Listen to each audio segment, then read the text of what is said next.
AJ Vaynerchuk, dude, thank you so much for joining us. I know that time is hard pressed for most of us these days, and I really appreciate you joining. Yeah, no, absolutely. Thanks for having me, brother. Absolutely. So where are you, well, let's start here. Why don't you give an introduction of yourself and what you're all about professionally? Sure. So I'm AJ Vaynerchuk. I'm co-founder and CEO of VaynerSports. Prior to VaynerSports, I co-founded VaynerMedia, which is now VaynerX, alongside my brother Gary, and then also have a track record as a investor, typically in consumer tech, most of it being early stage. And so I kind of took my background in the world of media, marketing, and client services, as well as that investment piece, and brought it to the sports world. And I'm a certified NFL PA agent representing football players, and we're up to 40 clients and have a mix of players across the board with varying levels of experience, and have just been excited building this thing and really helping redefine what it means to be an athlete in the year 2020 and beyond. Yeah, well, if you didn't take the cue from me wearing the sweatshirt, I know you guys are Jets fans in your family. However, on my side, I was pretty excited to see that you had a couple of your guys going into to Big Blue. Yeah, I mean, we have one of the cornerstones of the team, Leonard Williams. And then this past week with the NFL draft, we actually had 3 of our draft class members end up as a Giant. So Darnay Holmes, the corner out of UCLA, was drafted in the 4th round. And then Austin Mack out of Ohio State, the receiver, and Jaquarius Landry is the safety out of Mississippi State. They both signed with the Giants as UDFAs. And so, yeah, we're going to be entering training camp with 4 Giants on the VaynerSports roster. Pretty unique season. So a lot of uncertainty in the market. Of course, the draft just happened last week. And yep. I'm kind of wondering, so over the last 6 weeks, in particular with VaynerSports, how have you seen the shift in your business, and what are the tremors that you're experiencing? Yeah, it's really interesting. What's happened is so many industries have hit pause and changed completely. While the NFL, there's this dichotomy of business as usual, right? Free agency still happened when it happened. The NFL draft still happened when it happened. But of course, there's what's going on in our world. So a lot of the things that was done in person were now being done over things like Zoom. And so it's been an interesting balance these last 6 weeks. I think I give credit to all those involved, the NFL, the teams, the players, the agents. We've all taken it in stride and have found a way to make it work.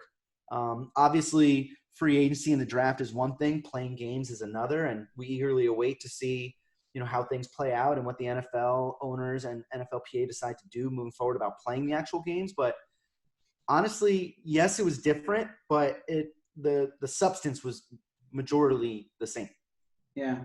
I mean, I'll say that watching the draft, I don't know how they coordinated, whether it was Zoom or just a bunch of different live stream cameras in everyone's houses and things like that. But, it does, versus having everyone at MSG or wherever it may be. I did find it to be pretty personal, getting to see the in-home environment especially when you're talking about first rounders and second rounders go.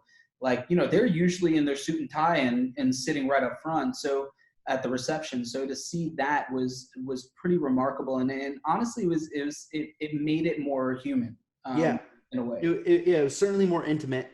I think it humanized a lot of people, right? So in a world where you have general managers and head coaches that, run these multi-billion-dollar franchises, to see them in their home office with their 4-year-old kid hanging on and the funny stuff that's going on, I think it ended up being this negative turn positive for the NFL. And I give a lot of credit to the NFL and to NFL Network and ESPN for pulling it off, because when you're thinking about how many different feeds they were shooting to, right? I think they sent out about 60 cameras to the players. They had all the top-rated executives for NFL teams. So you're talking about 150 or so feeds. And then the studio talent, and they pieced it all together in a really strong way. And to your point, I had a lot of people give me the feedback that they actually liked this version of the draft better because it just was more likable overall. Yeah, I agree. And look, the lag couldn't have been that much because social media is so fluid that you just can't have the lag be that hard. So yeah, the production capacity. No, they did a great job. Yeah. So, I mean, one thing that I'm sure that you're thinking about all the time is that, in the NFL particularly, a lot of these contracts are, kind of performance-based, right? Or aspects of it are performance-based. Yeah, very much so. Which is very unique to the league versus others. How are you handling those conversations right now going into a season that may not happen? Yeah, I think there's a lot of uncertainty. What happens if there is no season? There's no answer for that, right? Yeah. And that's something that the NFL and the Players Association is going to have to figure out. And I think one element of all this that's really interesting, that I think NFL players are uniquely positioned to handle a bit, is that lost in all this noise is right before the virus really took over. From an NFL perspective, the collective bargaining agreement was very much a hot topic of discussion and up in the air. And we really, the union has emphasized, and we as agents and as an agency have been emphasizing to our players, hey, there's a real possibility there's no 2021 season. And so because we were really on top of our guys and letting them know that you need to plan for the idea that you might not earn a salary in 2021, yes, this virus may create a situation where it comes a year earlier, and that's not good.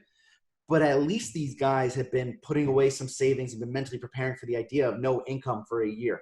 Yeah. And so, listen, players are still going to experience the pain of not getting an income, but at least they're somewhat a bit prepared.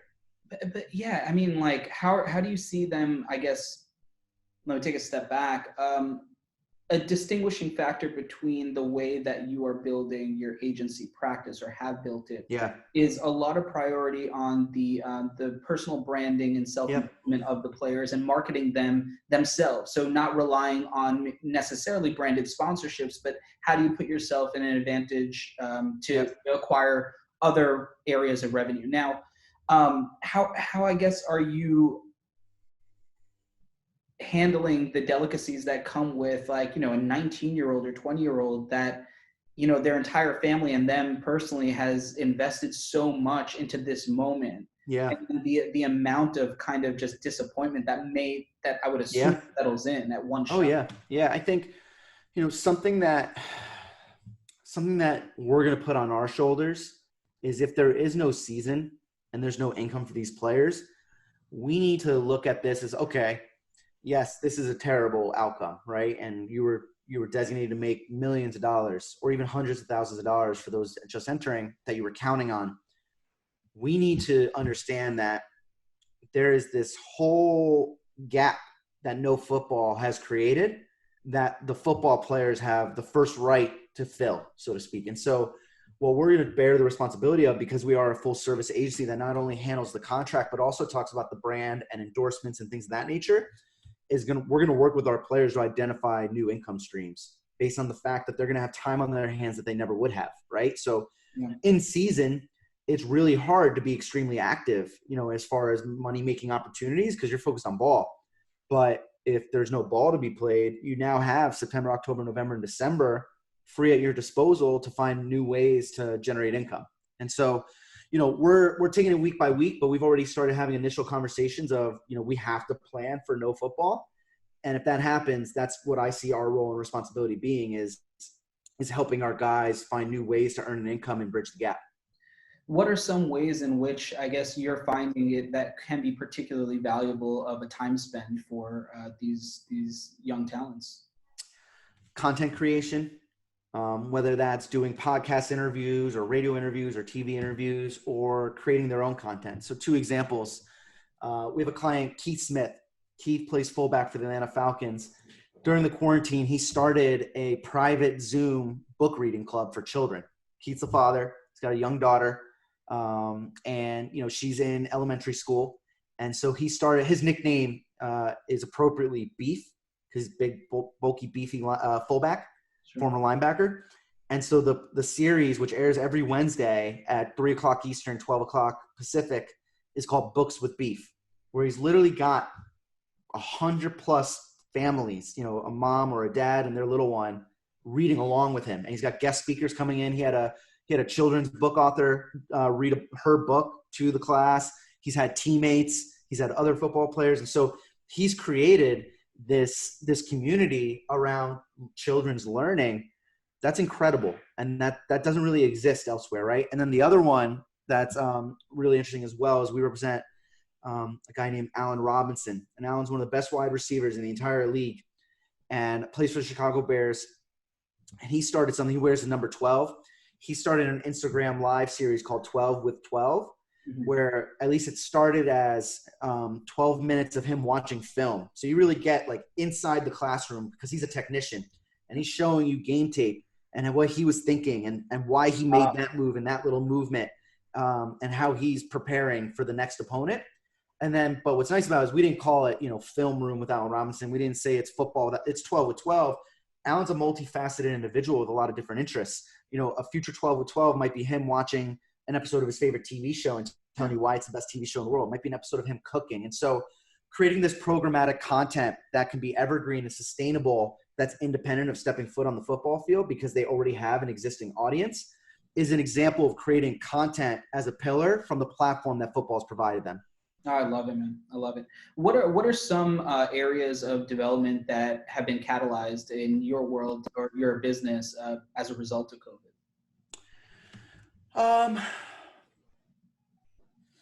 I still think it's to be determined. I think it's still early to look at what our business or our industry how has it changed maybe from this. I think that, one, like every business, the means of communication has changed forever.